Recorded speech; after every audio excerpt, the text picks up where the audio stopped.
Ciao a tutti ragazzi e bentornati a 101 Storie Zen. La storia di oggi si intitola La mente di pietra. Hogen, un insegnante cinese di Zen, viveva tutto solo in un piccolo tempio in campagna. Un giorno arrivarono 4 monaci girovaghi e gli chiesero se potevano accendere un fuoco nel suo cortile per scaldarsi. Mentre stavano preparando la legna, Hogen li sentì discutere sulla soggettività e sull'oggettività. Andò così loro accanto e disse: Ecco, questa grossa pietra, secondo voi, è dentro o fuori della vostra mente?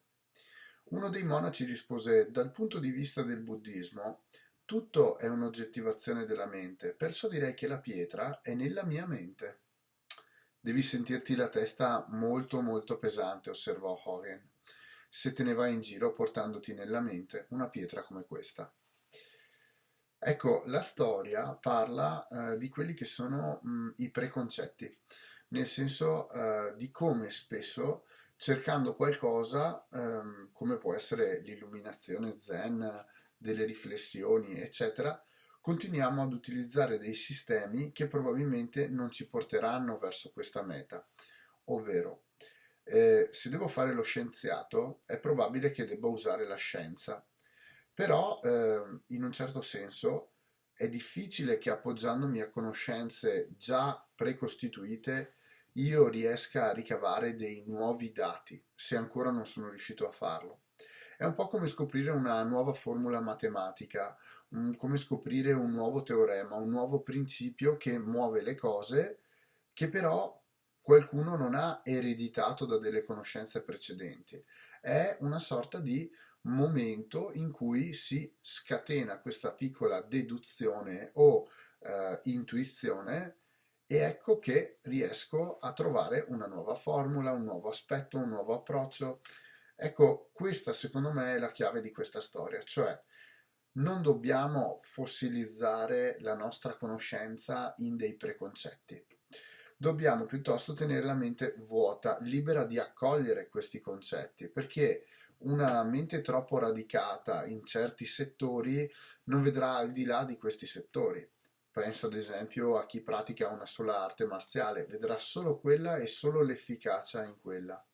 Chi pratica già più discipline sa benissimo come ci sia una interconnessione di principi che etichettano in modo differente i vasa, le tecniche, però che di fatto si muovono in accordo con gli stessi schemi di movimento o comunque sia con le stesse principali finalità, che può essere la schivata piuttosto che l'attacco, piuttosto che l'anticipazione di un attacco.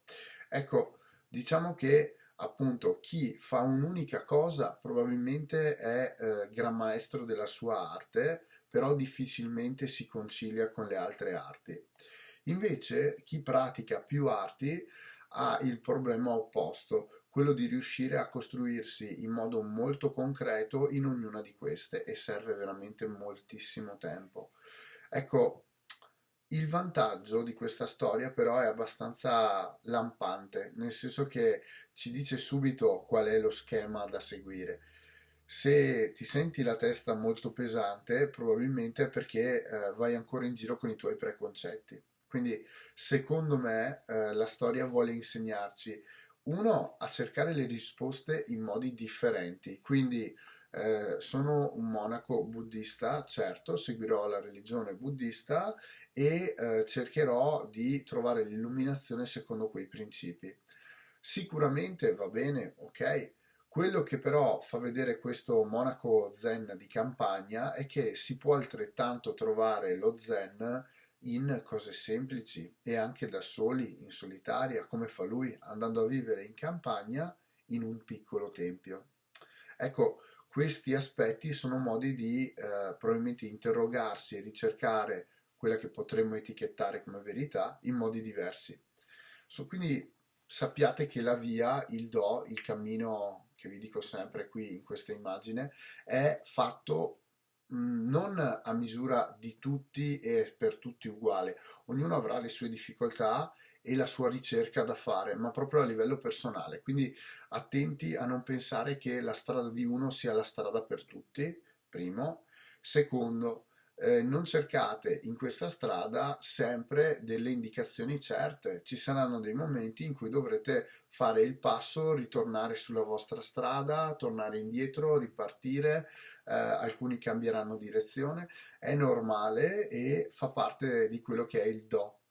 Quindi il do, che in kanji appunto è cammino, percorso, via, strada. Ecco, questo è parte di questa filosofia.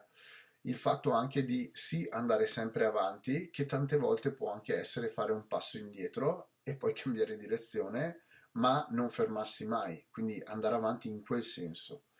In più, vi ripeto, l'altro paradosso bellissimo di questa storia, come si cerchi a livello di idee e pensiero di slegare corpo e mente, quando poi gli stessi principi e preconcetti finiscono per ingabbiarvi, cioè se davvero la pietra è nella mia testa, come mai io ne sento il peso fuori? Questa è una bella riflessione secondo me. È un po' l'idea per cui tante volte quando ci sono dei litigi con qualcuno, delle incomprensioni, cose che sono accadute fuori di noi, però ci fanno riflettere o stare male oppure stare bene dentro. Ecco, è un po' la stessa visione, la stessa idea al contrario.